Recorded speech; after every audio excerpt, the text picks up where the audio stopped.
It's taken me to new levels of love. Higher laws of love is what I like to call it. Takes you to the compassion level. It takes you to the level of charity. Intimacy takes you to the level of forgiveness. This is a whole lot better life. It's a life of peace. It's a life of a lot less stress because I'm not worried about what other people are choosing to do. I'm worried about what I'm choosing to do. Hoping though that by spreading more love, that they'll spread it to their circles of influence. When I sent out anger, it made people's day a bad day. And when they had a bad day, they would spread out the hate. I need to stop that. Stop it in myself, stop it in my family, stop it in the community, and hopefully make this roll out across the world. The Tom Screen podcast is owned and made possible by Ethical Marketing Service. If your business is struggling with Google or Facebook ads, maybe you're frustrated figuring it out or there's a performance issue, Ethical Marketing Service has worked on hundreds of accounts and we can help in this area. We offer a 30-day money-back guarantee. If you would like to find out if we can help, it's a free, no salesy consultation call and the link is in the description. Enjoy the episode.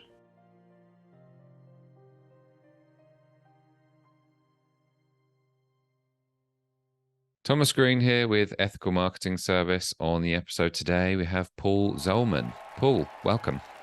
Thank you, Thomas. Glad to be with you today. I am glad to have you. Would you like to take a moment and tell the audience a bit about yourself and what you do? Sure. I've actually been in the financial industry, not financial services, but the financial accounting industry for quite some time, most of my life. And I realized that I was there because I like to obey rules.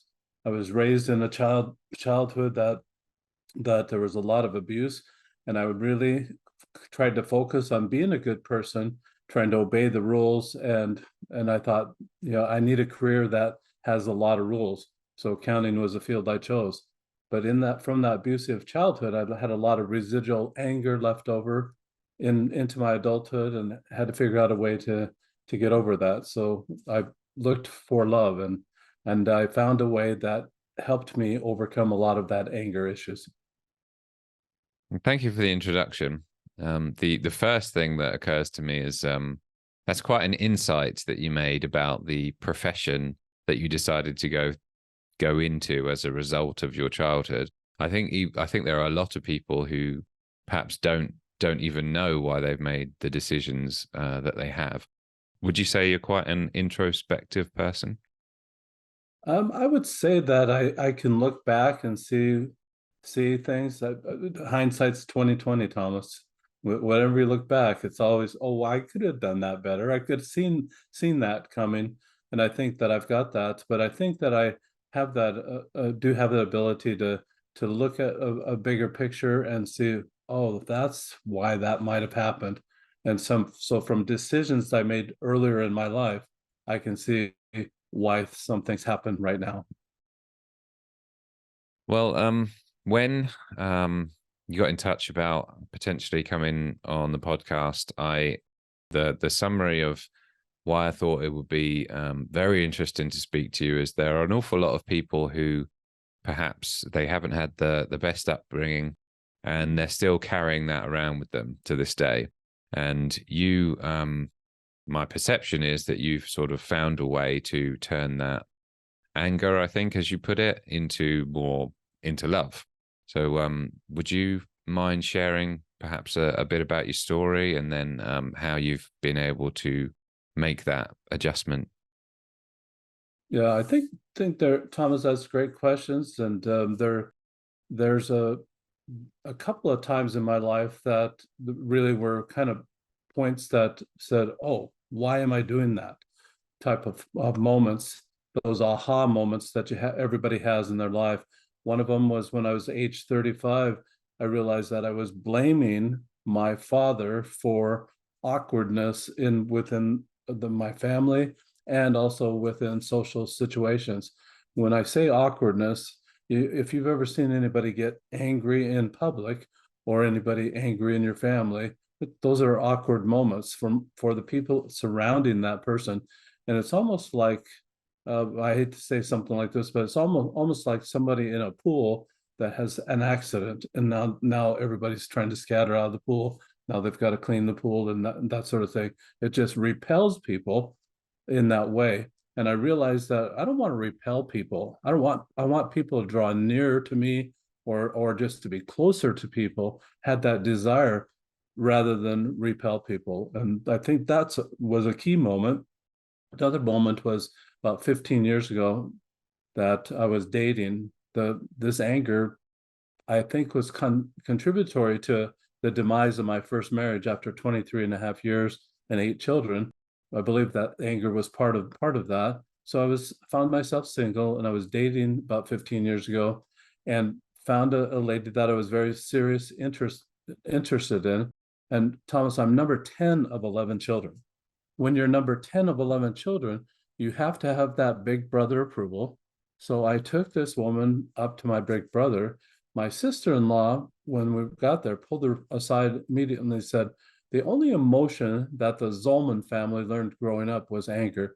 At first I denied. I said, oh, it made me mad. And I thought, I'm busted. She really identified what kind of emotion that we learned growing up. And from that time, I realized that there's got to be a way to get out of that culture, that angry culture that has angry humor, that has all the put downs, that has all the sarcasm, that has all the vocabulary of anger. There's got to be a way to get out of that culture. And I realized at that moment I didn't want to be there. And the blaming part is the part that, well, if it's someone else's fault that you're angry, then you don't have to do anything.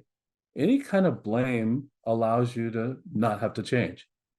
If you're putting the blame on somebody else or putting the responsibility on somebody else, you did not have to change. So the blame game didn't work for me. And now I realized it was more of a self-actualization moment, as you had mentioned, that introspection that I had that allowed me to make change. Until we realize where we're at, or until we can describe in a word or an adjective where we're at on that spectrum, the spectrum I'm talking about is from anger to love. Until I realized I'm on the angry side of that spectrum, there I couldn't do anything. Now that I know, now that I realize that from my sister-in-law pointing that out in front of someone that I cared about, I had the motivation now to go toward love and look toward love languages. So I started reading the book called The Color Code, and then graduated to the love languages by Dr. Gary Chapman. Dr. Chapman wrote the book in 1992, or published it in 1992. And in that book, it identifies, Thomas, that everyone has a primary love language. And then he identified that there are 5 different primary love languages. So what I found I read the book 4 or 5 times. I went through the book, but the book didn't go through me. If you would have offered me, £1 million or $1 million to name all the 5 love languages after I went through the book, I don't think I could have done it, because it just didn't resonate with me from where I came from. So one of the things that Dr. Chapman says, Thomas, is that if I guess what your love language is, and if I cater to that, we're going to be buddies. I'm a bad guesser, and that really wasn't working for me in my life. And the second thing that Dr. Chapman says, well, if you take this survey, then I can find out what my love language is. Well, what am I supposed to do with that, Thomas? Advertise? Hello, I'm gifts. What do you have for me today? More awkwardness, and that wasn't working for me. So I had to figure out another way. So I contacted Dr. Chapman and asked him, are you licensing those little icons, those little pictures that you have for each one of the love languages? And his attorney wrote me back, said, no, we're not doing that at the time. But I had an idea.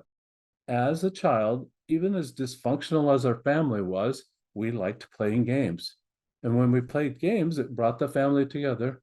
There was still all the smack talk, there was still all the put downs, there was still all the competition, but we were together. And that was a good feeling to be together. So I'm trying to remember in my mind all those good feelings. How do I get those good feelings back? So I thought I'd make it a game. I went to an attorney close by in my city and asked him. He was a copyright attorney, intellectual property attorney. He said that theory, like the love language theory, is not copyrightable. Application is.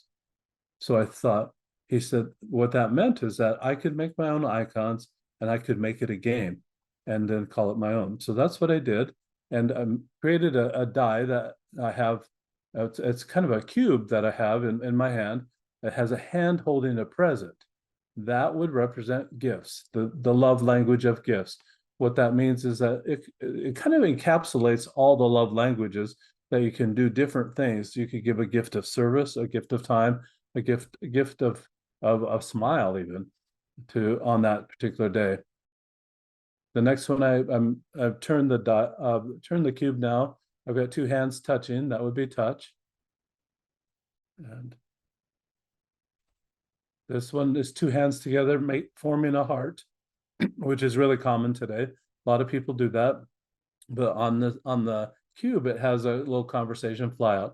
So that represents the words of the heart.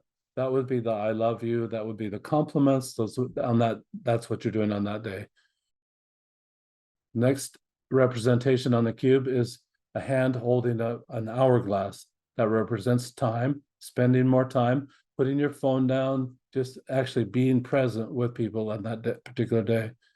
And the next one would be service. The last one would be service. Service would be as a person holding a tray. It looks like you're being served something that day. Somebody would want their car washed, or they want the carpet vacuumed, or they want the trash taken out. Something like that is what people that like service, they light up. So there's just two instructions, Thomas. You roll the die every day. That's the love language you practice giving away all day that day. And so what happened for me is that instead of that anger, I realized that anger was stacking annoyances. I would stack one annoyance on top of another annoyance on top of another, and then I'd have this flash.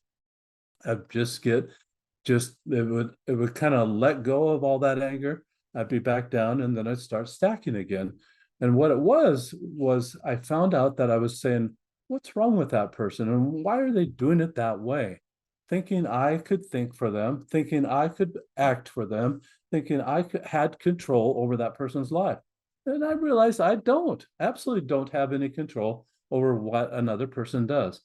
The only control I have is what I choose to do and how I react when things happen in that way. Same with love. You can only send it out and respond when it comes your way.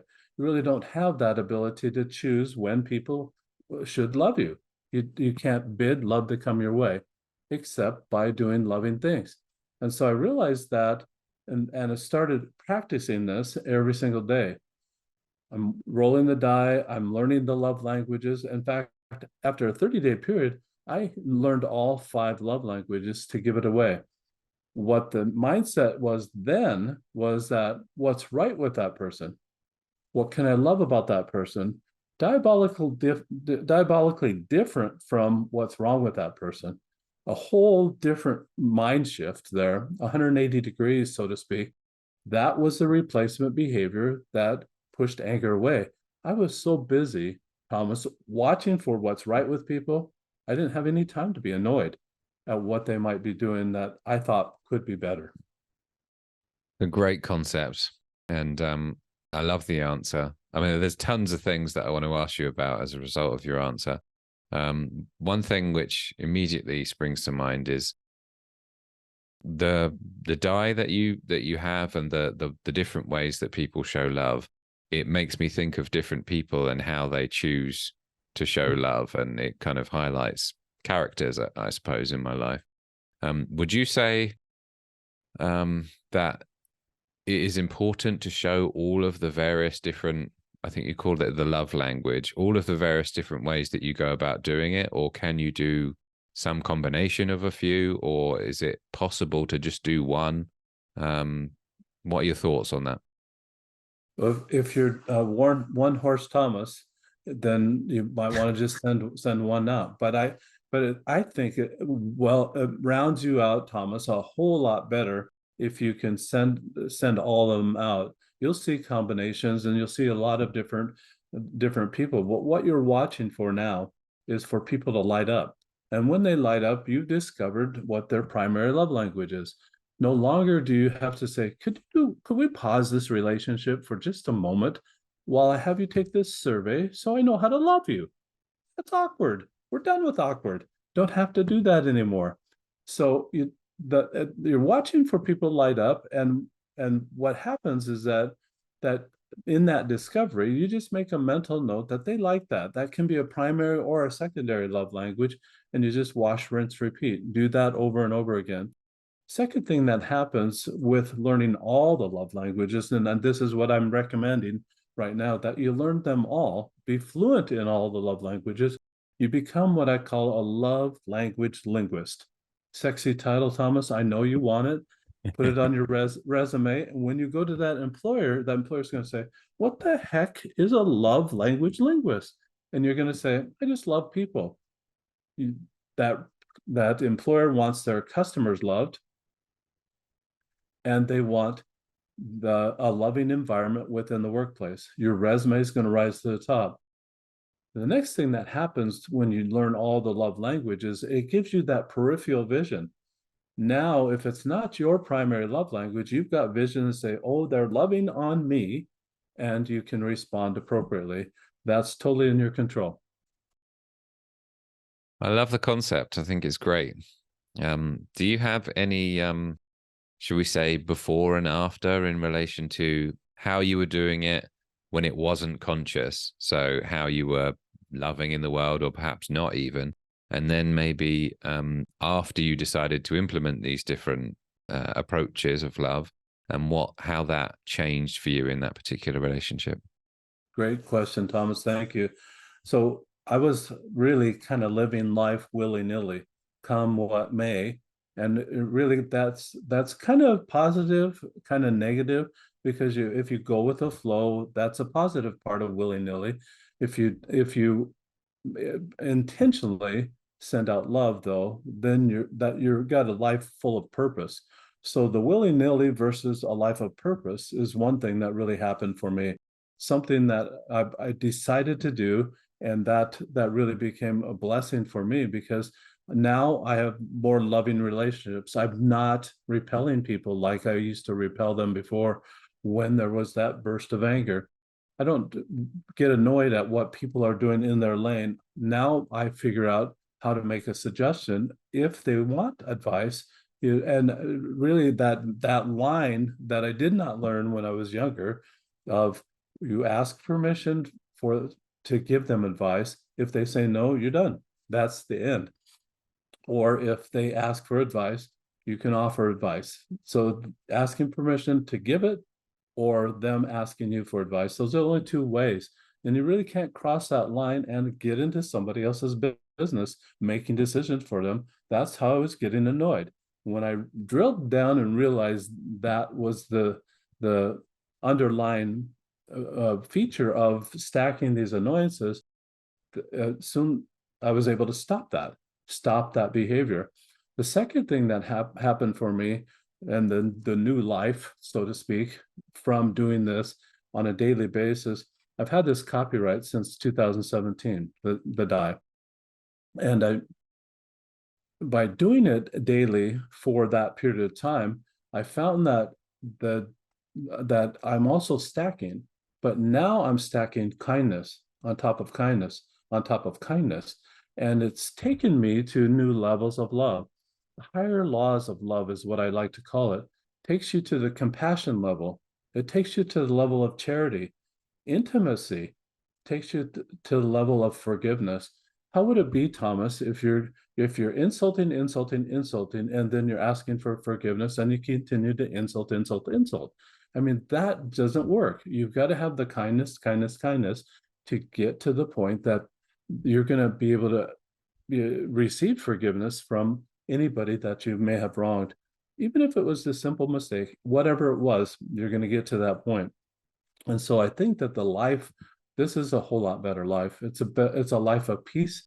It's a life of a lot less stress because I'm not worried about what other people are choosing to do. I'm worried about what I'm choosing to do, hoping though that by spreading more love, that they'll spread it to their circles of influence.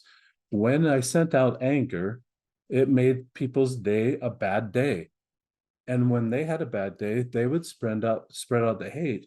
I need to stop that. Stop it in myself, stop it in my family, stop it in the community, stop it in wherever you live. And hopefully, make this roll out across the world, that we're stopping the hate and sending out the love. Love the answer. In a previous answer or example that you gave, you talked about the person who is angry in public and how that repels people around them. Given the fact that you've thought about this a great deal in terms of your game and your approach to life, how would you? It's a micro example, but how would you treat that person who is angry in a public setting and you knew of them? Great question, Thomas. Nobody's ever asked that question, but it's a great scenario. And I think that what I would do is pull them aside privately and just ask them, how they feel right now, and just talk about their feelings and why, just ask them if they could think of a better approach rather than being angry. What would be a better approach? And I think that most people listening, including yourself and me, have found that if you send out anger, you're not going to get the desired result most of the times, unless it's under duress, unless it's under fear for that other person. And you don't want to live that where people fear you. You don't want that type of dictatorial, or you don't want that oppression to send that out to people. People respond greater for love, and when you send love out, you can get what you need or what you want. An angry outburst like that does not help. And I think that would be a teaching moment, that I try to pull that person aside. If they were receptive, again, I'd ask permission to give them advice. I would ask permission to make a suggestion that how they might improve their speech if they were talking and if they were doing something like that in public. Okay, thank you for that. And yeah, I can imagine being pulled aside just to ask how you're feeling. It probably quite a I mean, that's a good start for that person. So I appreciate the answer. You also said that you were 10 of 11 in terms of a big family. Have you made any conclusions about what that has meant for you? You know, how it's been in terms of your personality. Any thoughts there? That's a great question, Thomas. I, as far as personality goes, my father was number 15 of 19, and then I'm number 10 of 11, and I only had 8 children, Thomas. And so as far as generations go, my sons and my daughters are only having 3. I don't get it. Why are they only having 3? I want more grandchildren. I mean, isn't that the whole purpose, Thomas, that we have children so we can have the grandchildren? And it's just, so as far as personality goes, I think that it really put me in a place that I I was more obedient to authority, because I really had a lot of authority above me. Like I said, I had to have that big brother approval. Any older siblings, because of age and their birth status in the family, you had to go to them for any advice. And I think for me, it's really given me a personality to actually be more uh, open to authority over me, but I also became a leader and understood what better leaders were because of that watchful eye. I was watching what they were doing, watching the results that they were doing, and it became, like you had mentioned at the very beginning, more of an introspective moment for me. Say, I don't want to be a leader like that. I want to lead in this way. And the best leaders throughout my career were leaders that had kindness. those I wanted to do whatever I could to help that leader that was very kind. Those that were obstinate and those that were angry, you'd grudgingly do the minimum amount of work. Those leaders that were kind, you'd actually do a whole lot more than they ever expected you to do. And it was just wonderful to get the praise of those type of leaders. Wonderful to just want to be part of the program that they were setting forth. Whatever idea they had, you were on board for those kind leaders. And I think that I gravitate toward people that send out kindness. And I think that that's part of the personality that uh, that I got from being one on the low on the totem pole, so to speak, just to watch for kindness and watch for leaders that really send it out and just move in a better direction rather than those angry leaders. It's really interesting. So your siblings are almost like case studies for you to learn from, Exactly. which is Yeah. fascinating. You also mentioned about your sister-in-law and how the Zolman family only learn anger in terms of the emotion.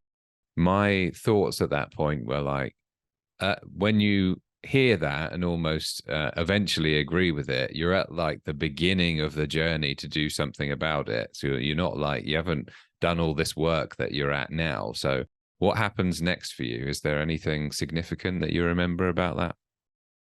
What happens next was the oh my gosh, I have a lot of work to do that I've lived my whole life now up until this point in time that I've been angry all this time. Now I've got to love, and I just went right to work.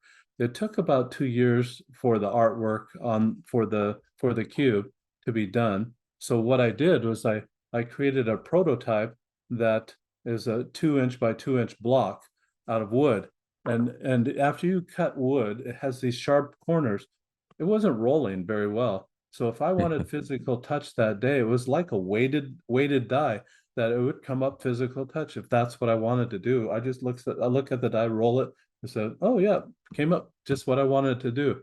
And it was kind of hokey in that way that it just but then I rounded off the corners a little bit so that would roll. And you just work through these problems that come up and trying to develop the whole idea. But I did create that prototype right off the bat and started rolling the die and started working on becoming better and intentionally focusing on love because I'd focused on anger or the willy-nilly all those years and I wanted a different life. There is a climb. It's a learning curve. When you're climbing up that learning curve, you got to keep going or you're going to roll back down the hill. So I had to keep going until I get to the point that I really felt like I was practicing love every single day. Have you gotten any feedback from people about how it's changed their lives? Because I would imagine it is pretty life-changing activity to go through, especially if you come from a place of anger to focus on that. Absolutely. That's a great question, Thomas. I have a school teacher that has used this in the class from time to time. On the days she uses it in the classroom, as a class, they roll the die in the morning, and then the teacher says, "Class, we're watching for these type of behaviors all day that day." She had mentioned that people, when they have that suggestion of being kind all day, will actually take that suggestion and run with it, especially children. These are third graders that she teaches, and in that particular grade, it's the 9 year olds of and when they're 9 years old, they're like sponges. They want to learn, they want to do the right things. When the teacher suggests them what that looks like, it makes it a whole lot easier for those children to do it. So it's really been life-changing for her to implement that into the classroom. It's been life-changing for that same couple that her husband knows that she does not like gifts. One day he rolled gifts on the cube and was just racking his brain trying to figure out what am I going to do for my wife that does not like gifts, but I'm thinking about what I can do for gifts that day. She loved the words. So what he did was he wrote a note and packaged it up, put it into a gift. When she opened it, she was absolutely delighted that now she has the words and she has it in writing. And it's not just from the lips, but it's something that she could hold on to for a long period of time. I had a family of 5 children. The youngest was just 4 years old, and you'll notice, Thomas, that on the cube there are no words. It's all pictures. So it's like if I say the word elephant, you're not seeing in your mind ELEPHANT. You're seeing the picture of the elephant. That's on purpose so that it will be a kind of a memory hook that so that you'll be able to remember it all day long. So this young 4-year-old, one day he rolls touch. He's jumping up and around, up and down, says physical touch, thinking that's the best day ever for him because it gave him permission, he thought, to immediately go beat up on his brothers. And the mother's trying to suppress the laughter because she did not expect that result. It's time to suppress the laughter, but at the same time, it becomes a teaching moment for that young man that now the mother can say, "No, son, the high five, the fist bump, the hugs, the pat on the back above the waist, all these would be appropriate physical touch. While all the siblings are listening, they're also learning what appropriate physical touch would be. And it's really life changing for these kids in school. I'm doing a test project right now in a school that I've got a journal page. On the journal page, it has what they rolled, what opportunities they saw to love in that way, what they did about those opportunities.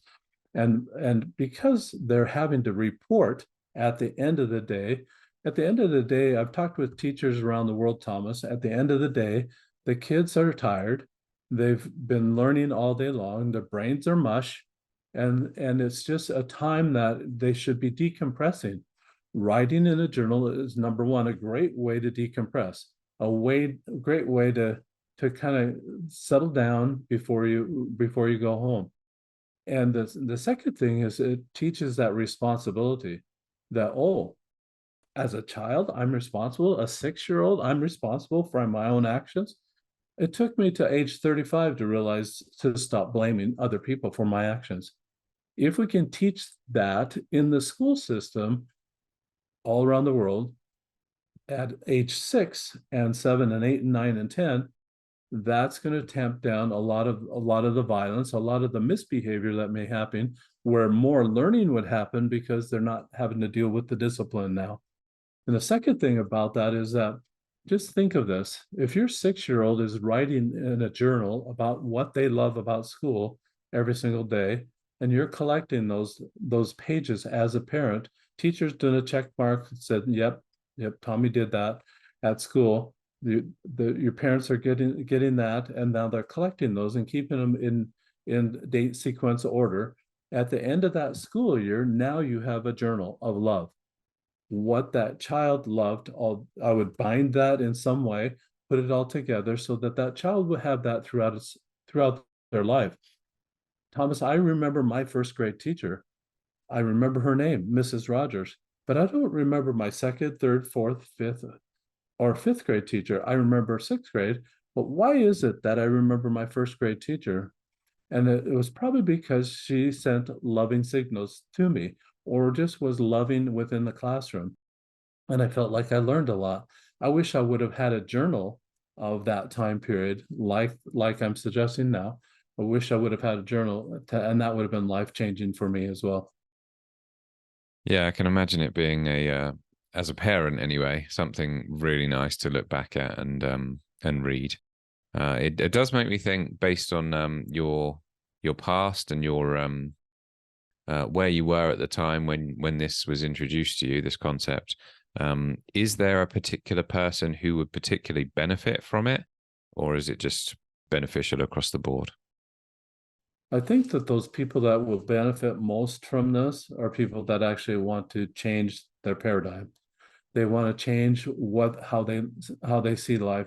They're in a position that they really need that extra help, and they may be going to a therapist, or they may not. But if they're going to a therapist, that might be a one appointment time. That might be and then they might have to wait till the next week where they talk to the therapist. What are they going to do in between? So this really helps bring it home, and it brings it to that daily activity. This is something that you can do to try to replace that other behavior that you have that you really want to get rid of. This is something that if you'll focus on this and make it primal in your mind and in your life, that you'll be a better person and you'll change that behavior. And I think that is people watch for those significant moments of their life. It's going to take a little bit of effort to do that, but those are the people that want to make that effort. Those are the people that will benefit most from this. A great answer. And like I said, I love the concept. And thank you for creating something which other people will benefit from. Is there anything, closing thoughts or anything you'd like to add? Thomas, there are a few things a few more things I'd like to just say. That we're talking about love languages, and as we're talking about languages, I'm reminded of the Sanskrit dialect in northern India that brings us words like nirvana or karma. But the word I want to talk about is namaste, where the hands are put together, the thumb to the chest, you bow your head and close your eyes and say namaste. It's a reverent type of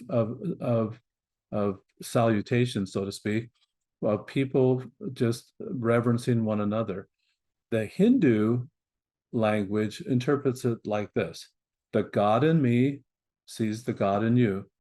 Or put another way, the divine in me sees the divine in you.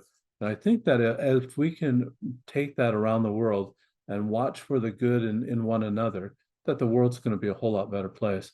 I think that we've been trained by the media and others that we're watching for the faults of people. We're watching for the weaknesses of people.